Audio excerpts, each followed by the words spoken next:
Donc je disais que vous n'allez pas voir dans la Bible. L'adoration c'est, on explique. La louange c'est, on explique. D'abord les enseignements que les membres de l'équipe de louange, ceux qui ont le don d'adorer, de louer, ils font des livres, ils donnent des enseignements sur l'adoration et la louange. Mais ma compréhension est différente. Vous allez voir quand vous lisez Psaume 135, 136. C'est la louange. Ce n'est pas défini. Ce n'est pas défini. I hope everybody listening. Quand vous lisez ces deux textes, on est en train de louer. Et vous allez voir la louange, c'est la déclaration. On fait que déclarer ce que Dieu a fait. Depuis le commencement. Lisez, vous allez voir. Alors, le point que je voulais souligner, c'est quoi? Quand on ne lit pas la parole de Dieu, quand on ne connaît pas la parole de Dieu, ça devient difficile d'adorer, de louer. On va rester là, on cherche des paroles. Les gens se demandent, mais qu'est-ce que je vais dire? Les gens, mais bien aimé, je vous garantis que nous pouvons juste passer juste le temps là. On commence seulement à adorer, louer, parler de Dieu, sans musique, sans parler, les choses vont sortir. Quand tu es dans la parole, tu commences à ouvrir la bouche. Le Saint-Esprit va amener des choses. Parce qu'il a déjà investi en toi. C'est pourquoi dans la prière, quand on commence la prière, là, vous allez voir, quand on commence, les choses doivent être activées. C'est parce que tu as investi la parole en toi. On n'a pas nécessairement besoin de venir avec une feuille où on suit. Non. Pour raison d'organisation, d'idées, vous pouvez le faire, mettre par écrit. Mais vous allez voir, si vous ne lisez pas la Bible, vous n'avez pas la parole en vous. C'est difficile de louer, d'adorer. On va dire, adorons, louons. Les gens sentent comme si c'est bold. Parce que vous n'avez rien en vous. Investissez dans la parole. Mettez la parole dans votre cœur, dans votre vie. Vous allez voir, quand on commence à louer là, c'est la Bible qui va sortir. Ce sont les paroles de Dieu, ce sont les passages bibliques qui vont sortir. Vous allez voir ça dans Psaume 135, 136. Alors, on va parler un tout petit peu. Je sais que les messages concernent les candidats au baptême, mais en même temps, j'aimerais que toute l'Église, nous soyons au même point quand il s'agit de la doctrine du baptême. C'est pourquoi je parle de ça, j'ouvre ça à tout le monde. C'est un domaine qui est négligé dans l'Église. C'est comme si à l'Église, il y a certains messages spéciaux pour toute l'Église et il y a d'autres messages, on ne les prêche pas publiquement. On ne met pas l'attention sur ça. Et on est étonné pourquoi beaucoup d'enfants ne connaissent pas la parole de Dieu, surtout en matière du baptême et du salut. Alors, je vais juste me concentrer sur un aspect. La fois passée, j'ai parlé un peu sur la relation entre le baptême et le Saint-Esprit. On n'a pas fini, mais il y a beaucoup de choses. Que le Saint-Esprit vous continue à lire la parole de Dieu. Et le passage que je vous ai donné, et le Saint-Esprit va vous aider. Mais je voulais me concentrer aujourd'hui spécifiquement sur l'expérience du salut. Salvation experience. L'expérience du salut. Parce que le salut fait partie des âmes spirituelles. Parmi les âmes spirituelles, il y a une âme qui s'appelle le salut, ou casque du salut. Et c'est lié au baptême. Donc, je voulais juste m'attarder sur l'expérience du salut bibliquement parlant. Je voulais souligner un élément. Cela est vrai pour l'expérience du Saint-Esprit.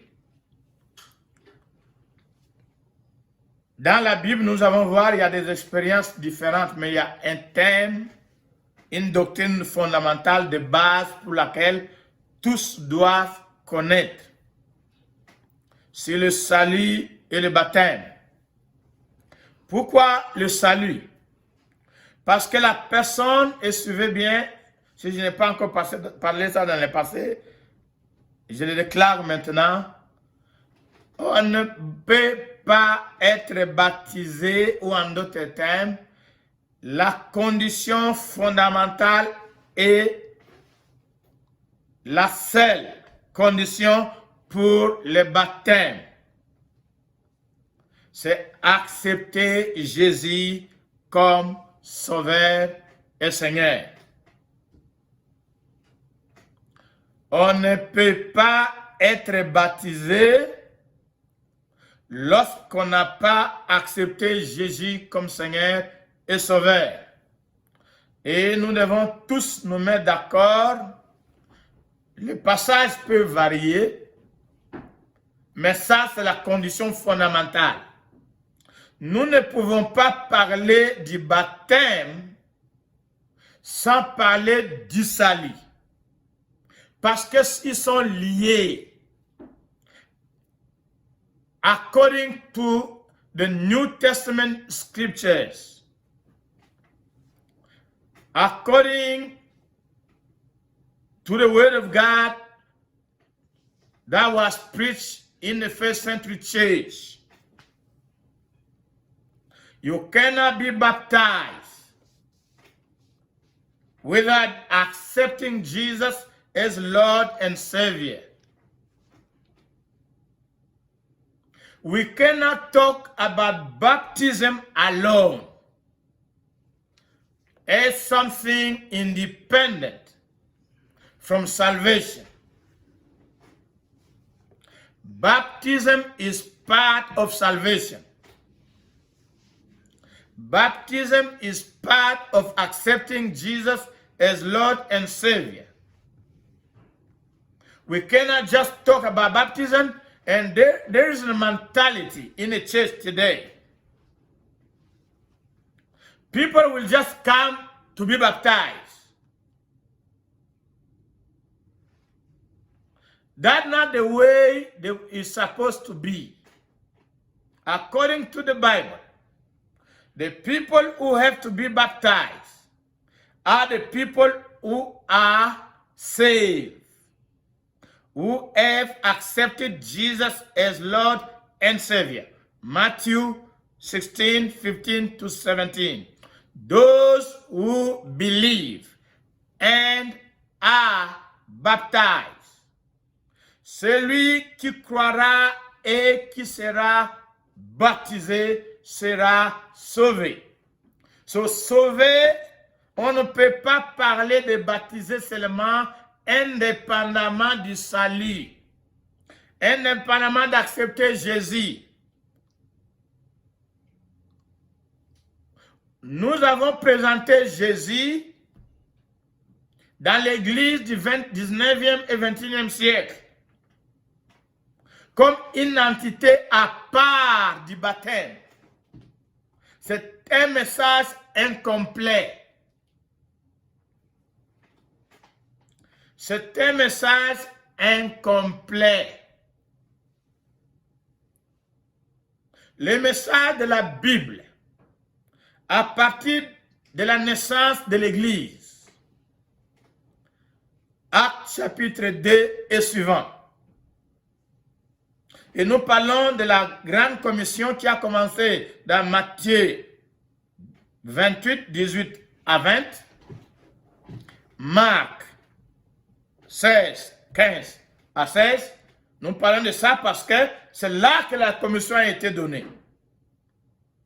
Après la résurrection de Jésus, c'est là que la commission a été donnée. Donc, dans l'histoire de l'Église, à un certain moment, l'Église a commencé à présenter Jésus indépendamment du baptême. Crois au Seigneur, tu seras sauvé. Crois au Seigneur, tu seras sauvé. Nous avons enlevé la dimension du baptême.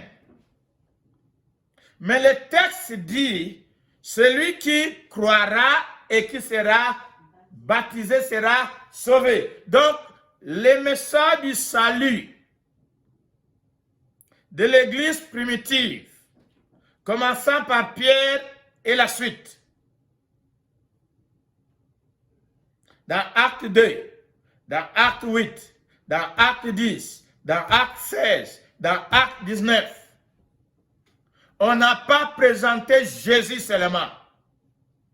Quand on présente Jésus, le baptême suit ce message et c'est le même jour qu'ils sont baptisés.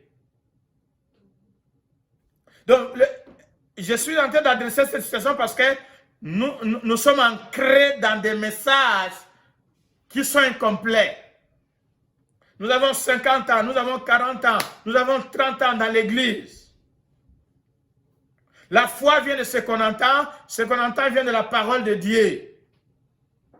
On parle seulement de croire au Seigneur, croire au Seigneur, croire au Seigneur. On ne fait pas mention au baptême. Et nous avons beaucoup de chrétiens dans l'Église qui ne sont pas baptisés. Ils sont dans les raisonnements, dans les débats sur le baptême. Je suis simplement ici en train de vous montrer que dans l'Église primitive, conformément aux Écritures, depuis que l'Église a commencé, moi je me déclare comme celui qui continue, qui croit à la continuité de cette Église. Parce que la promesse était pour eux et pour ceux qui croiront au même message. Tu es dans ce message ou tu es hors de ce message. Parce que la promesse du Saint-Esprit, la promesse du salut est liée à ce message-là. Le message que Pierre a prêché, nous allons l'examiner. Donc nous ne pouvons pas juste parler du baptême sans parler du salut. C'est la personne qui accepte Jésus qui est baptisée. Il y a certaines églises qui présentent le baptême comme le salut. Seulement le baptême, ils ne présentent pas Jésus. Il y a d'autres personnes qui présentent seulement Jésus sans baptême. Mais le message fondamental pour le salut, on a présenté Jésus, Christ, Fils de Dieu, notre Seigneur, notre Sauveur, et le baptême.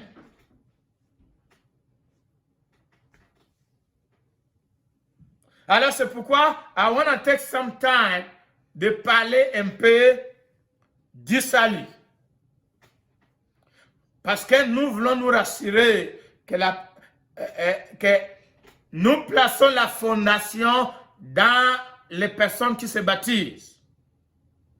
Après 20 ans, après 30 ans, ça sera notre prière la suite. Nous ne voulons pas nous retrouver dans une situation où les gens, après 20 ans, après 10 ans, ils doutent de leur expérience du salut. Quand ils vont dans l'université, ils rencontrent le professeur de sciences qui va leur rencontrer beaucoup de choses par rapport à l'évolution. Ils doutent de leur salut et ils doutent de l'expérience de leur salut. Donc, je voulais parler de cette expérience du salut pour placer le fondement dans le cœur et dans l'esprit de ceux qui se baptisent, qu'ils soient avertis, convaincus que leur décision est biblique et au ciel, Dieu agrée. Parce que dans le combat spirituel, le salut constitue une arme de Dieu. Donc on doit connaître, on doit être équipé de son salut, on doit connaître son salut. On doit être rassuré de son salut. Parce que le diable viendra avec des attaques dans les pensées pour essayer un peu de placer des doutes. Donc c'est pourquoi je voulais prendre quelques temps pour parler un peu de l'expérience du salut avant de prier, avant le baptême, parce que ça c'est notre dernier week-end pour parler du baptême. La semaine prochaine, nous allons parler et prier pour les enfants pour le retour de l'école. Donc ceux qui ne sont pas là, j'aimerais qu'ils suivent ce message et le message de demain, parce que c'est le seul week-end où on parle de ce message. Salvation Experience, l'expérience du salut. Et nous allons écrire le premier passage qu'on va lire, 1 Jean, chapitre 5, versets 9 à 13. 1 Jean, chapitre 5, versets 9 à 13. J'avais appris ce passage dans les affermissements. Et je l'ai développé, approfondi, étudié. Le passage, je parle du passage biblique. Nous le mémorisons, nous le parlons dans la prière. Quand le diable vient, quand les amis vous posent des questions à l'école, nous devons savoir pourquoi nous croyons. Nous ne parlons pas de Christ parce que nous n'avons pas la parole. Donc nous devons être rassurés, croire à ce que Dieu a dit. Ça, c'est l'un des passages très importants par rapport au salut. Très important. Vous ne posez pas de questions. Peut-être, je vais poser quelques questions, je suppose que vous connaissez. Parce que personne n'a posé une question. Mais je vais courir derrière la montre. Je vais parler de 3 choses. Dans l'expérience du salut, je vais m'adresser d'abord la situation de l'assurance du salut. Si le temps nous permet, nous parlerons de tous les éléments qui constituent le salut. Et enfin, là vraiment on va parler de ça, on va parler des religieux et prier pour eux dans l'église. Les gens qui prient, je déclare, et je vais vous donner le passage biblique après. Il y a beaucoup de gens qui prient, mais ils ne sont pas sauvés. On va les démontrer dans la Bible. Donc notre objectif, c'est le salut. 1 Jean 5, verset 9. Tout le monde est là? Nous parlons de l'expérience du salut. Nous parlons du salut. Je vais lire en français. 1 John chapter 5, verse 9 to 13. Salvation. This is the assurance of salvation. We have to become aware of this verse. Very important verse. These are doctrinal verses. We try to go slow so you understand salvation messages. 1 Jean 5, verset 9. Si nous recevons le témoignage des hommes, le témoignage de Dieu est plus grand. Car le témoignage de Dieu consiste en ce qu'il a rendu témoignage de son Fils. C'est là que j'intitule cette partie-là, Dieu a témoigné. Vous savez, vous lisez la Bible, quand vous lisez la Bible, là, les révélations viennent, les déclarations viennent. Les passages là disent simplement, même Dieu a témoigné.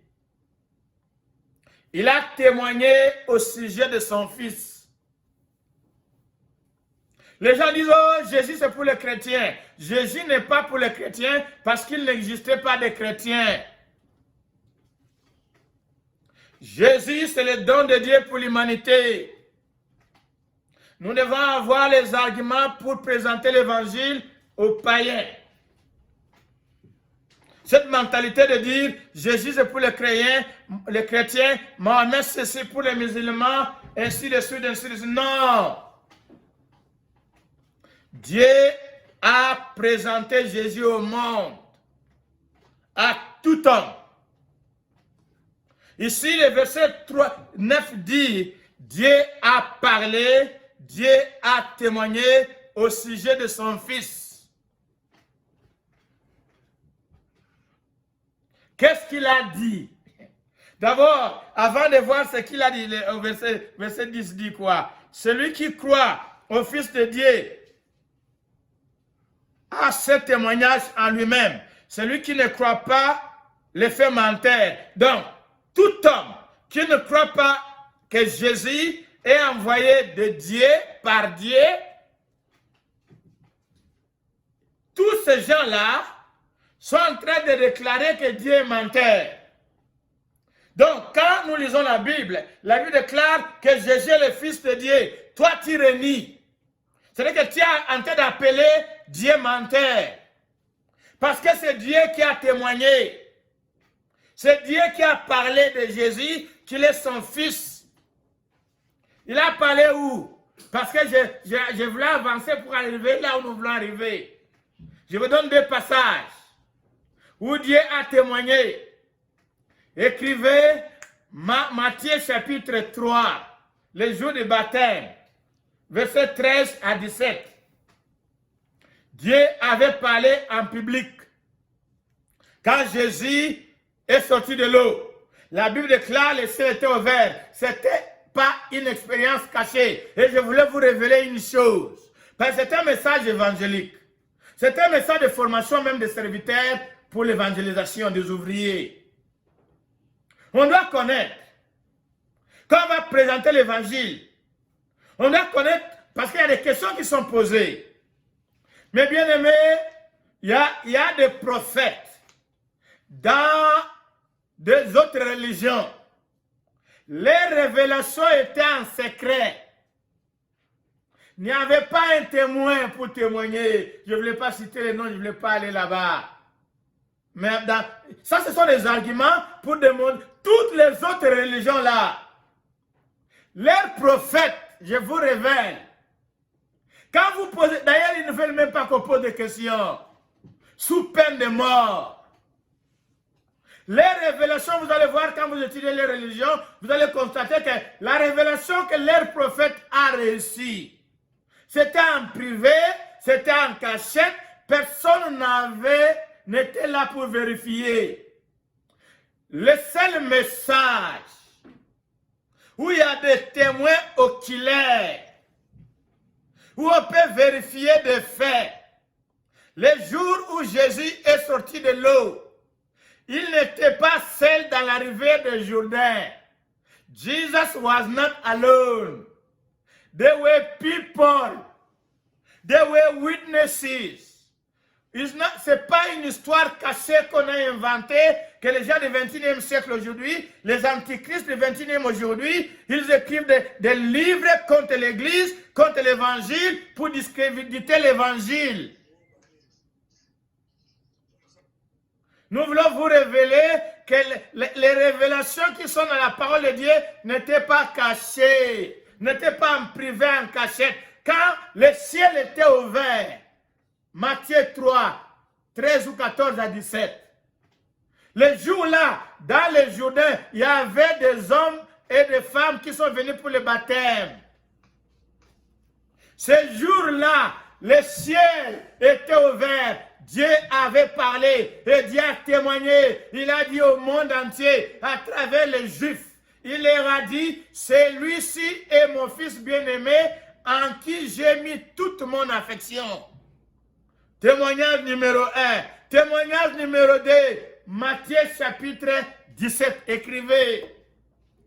Verset 1 à 5. Parce que 1 Jean chapitre 5, verset 9 et 10 nous dit que Dieu a déjà témoigné. Dieu a témoigné au sujet de Jésus. Si Dieu a témoigné, toi tu ne veux pas témoigner. C'est notre appel de parler de Jésus, de témoigner Jésus à ceux qui le connaissent. Mais le monde ne le connaît pas. Donc Jésus n'est pas le sauveur des chrétiens. Jésus, c'est le Fils de Dieu, le don de Dieu pour l'humanité. C'est celui qui l'accepte qui devient chrétien. Témoignage numéro 2, Matthieu 17, la transfiguration. Jésus s'est transfiguré. Et au même moment, le ciel était encore ouvert. Une voix, Dieu a visité à travers la nuée, la même nuée qu'Israël avait expérimentée dans le désert. La même nuée qui protégeait Israël, la présence de Dieu. La nuée est descendue dans la montagne. Et une voix est sortie. Cette fois-ci, il dit la même chose, mais il a ajouté un élément. Il dit, celui-ci est mon fils bien-aimé, en qui j'ai mis quoi? Toute mon affection, toute ma confiance. Je l'aime. Il vient faire ma volonté. Et la dernière phrase qu'il ajoute, écoutez-les. Listen to him. Donc Dieu a parlé, Dieu a témoigné. Donc 1 Jean chapitre 5, verset 10, 9 et 10 déclare que Dieu a témoigné. Donc si nous croyons au témoignage des hommes, nous devons croire au témoignage de Dieu. Quel est ce témoignage? Voilà ce qu'il dit. Verset 11. Et voici ce témoignage. Lisons la parole. Restons dans la parole, l'Église, enfants de Dieu, et parlons de la parole. Voici le témoignage. C'est que Dieu nous a donné la vie éternelle. Ça, c'est le témoignage de Dieu.